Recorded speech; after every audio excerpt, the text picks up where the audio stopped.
Hey, it's Juck. We are not bemoaning the noon kickoff. We are now owning it. It's a badge of honor. We're the lunatic fringe that defines our coach's legacy when it comes to this game. They don't get to define that outside the family. Dude, we're cut from a different cloth. For Ohioans, he's got it all, man. He's even got the jaw. You know the jaw. You see that jaw, and you're just like, yeah, man, that's a dude.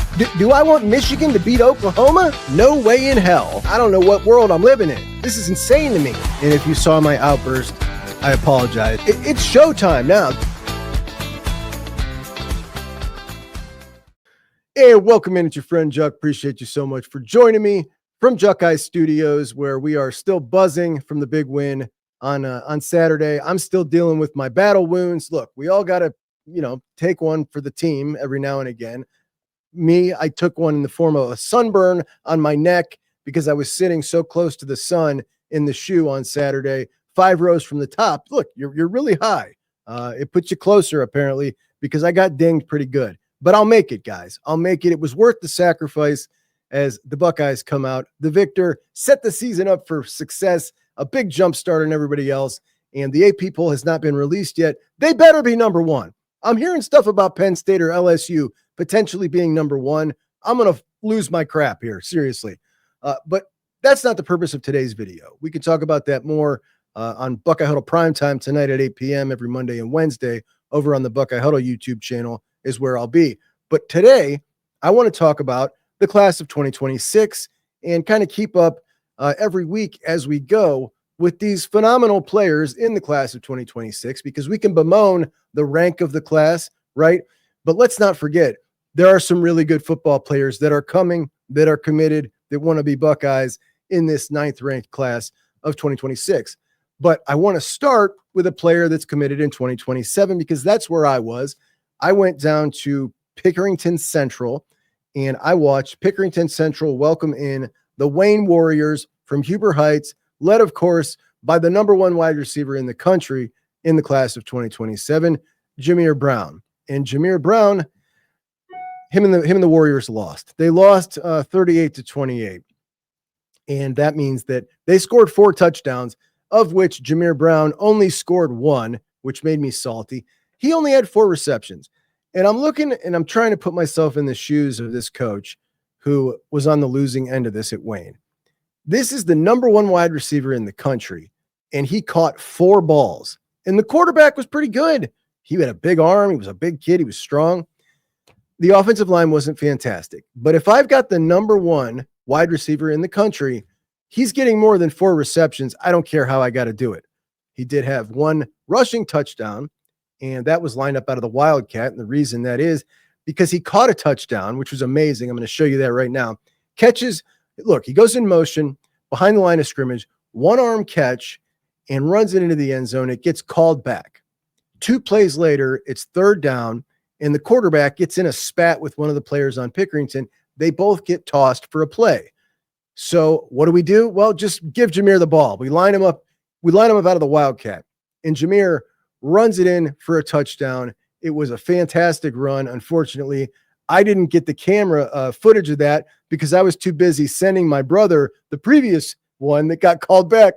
So sorry I missed out on that one. But here is the initial touchdown from Jir. And you can see him here in motion. Here comes the pass, catches it one-handed, and just shot out of a gun, man, this kid. Shifty moves into the end zone for the touchdown. That's me freaking out, sending this to my brother right away. And I missed the ensuing touchdown that he made, touchdown run right in front of me. It was an awesome run that included him plowing over a linebacker to get into the end zone. The dude's bigger than I thought he'd be. He is filled out now at 6 foot, probably, about 190, but muscled up, man. I got a big lower half, bigger than most guys that frame. And the speed is ridiculous. It is, there was one crosser where he caught, and you can just see him just go 0 to 100, and it's so fast. I'm going to show you that play as well. I've got that loaded up here too. So here's Jir catching a slant across the ball. Here's him warming up before the field, and you can just get a little bit of a better look at him. The uniforms were on point for Wayne. They were looking really sharp. They've got they went with kind of the Georgia jersey. You got the thick red collar, a big uniform guy, and the number font similar to Georgia there, you can see. But they were looking good. The Pickerington Purple Tigers, Pick Central, they were looking good too. It was a nice matchup. All right, here's Jameer out wide, and he is going to snag one on the crossing route here and just watch him turn on the Jets immediately. I mean, he is cooking right there. And again, the physicality and the strength, he's much different than last year when we talk about the size, as he has put on a lot of muscle mass. And that was just a sensational run to see live when he catches it and turns on the Jets. He is the fastest Ohio wide receiver since Teddy Ginn. His track times are faster than Teddy Ginn. I think he's a little shiftier than Ted at that age. Ted was a quarterback, of course, at that age. The wide receiver skills that Jameer possesses, way advanced. And he's just a delight to watch. Wish you could have seen him get the ball more because selfishly, I was there to see him. But those 4 receptions and the Wildcat touchdown, sensational, but they did lose. Now, let's talk about a couple other players in the class. Jordan Thomas, the number 1 cornerback on the Buckeyes board out of Bergen Catholic in New Jersey. That's Quincy Porter's school. Brian Porter, Quincy's younger brother, a wide receiver in 2027. The Buckeyes have extended an offer to him. We will check him out soon on some film. But our man, Jordan Thomas, was all over the place. He was, I guess, kind of like IGB on Saturday. IGB with 10 tackles on Saturday for the Buckeyes. As a cornerback, the physicality, he's elite. And so is Jordan Thomas. Jordan had 8 tackles on the day, 1 pass breakup, also blocked a punt. Does a little bit of everything for Bergen Catholic, and an elite athlete, got really good size too. Then you got Simeon Caldwell down at the Bulls School in Jacksonville. Also had a great performance. 8 tackles, 7 of them solo, also with a fumble recovery. And they kind of line him up all over the place, kind of usually at outside linebacker, but you know, they use him kind of like Caleb, man. He's everywhere, and he is elite, an elite athlete. Does he end up a safety? He'll start there, but probably end up moving down to linebacker at some point in his career. Mark and I were talking about that on the Skull session over at Buckeye Huddle, where you can catch us talking recruiting every day. In fact, we just did a live this afternoon that you guys should go check out on the Buckeye Huddle channel, where we talked about all the visitors that came into Ohio State to take in the Texas game.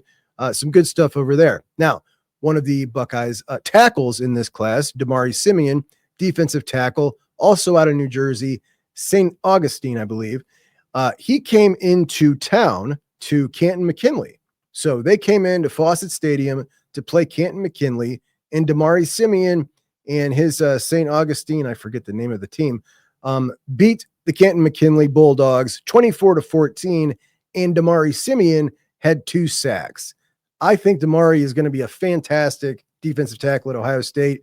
He's powerful, he's big and growing. He's going to be great. Prize defensive end recruit, Kari Wilder out of Junipero Serra in California, who just might end up this cycle as a 5-star. He shot up the board, the number 3 defensive end in the entire class. He had 5 tackles, 1 TFL, also took the quarterback's helmet off, or his head, one or the other. Here is the clip of that. Now, a little tough to see.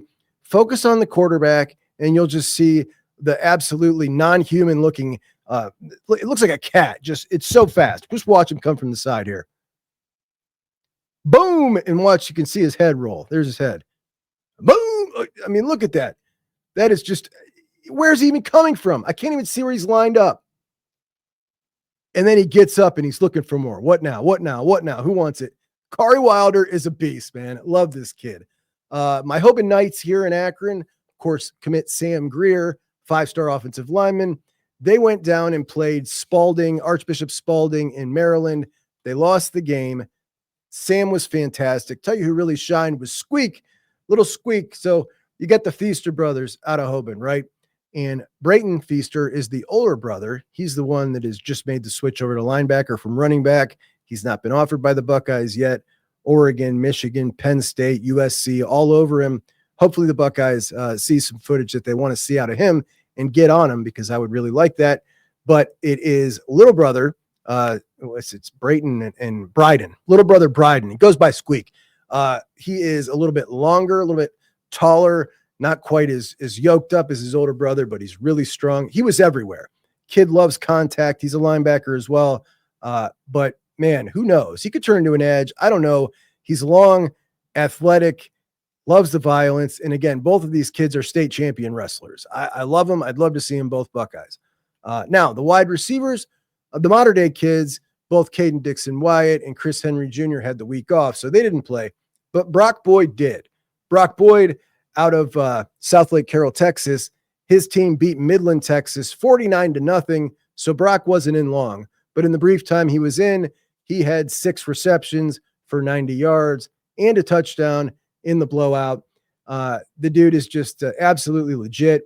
Talking to his dad earlier this week, and he told me how much he just wants to compete against the best, and that's why he was going to Ohio State. Also, really wants to be part of a national championship team. He's got a chip on his shoulder. I wrote an article about that over on buckeyhuddle.com. His dad just said that to me yesterday, unsolicited. I don't even think he read my article, but it's very apparent, the chip on his shoulder, and I love it about him. Going to be a fan favorite because of that, I'm pretty sure. Then we've got Jaquaden Guilford out of Indianapolis. And I was talking to Mark earlier on the Skull session, how interesting it is that Indianapolis gave us Mylan Graham, now Jaquaden Guilford in this class. He had 6 receptions, 140 yards and 2 touchdowns, also 20 yards rushing.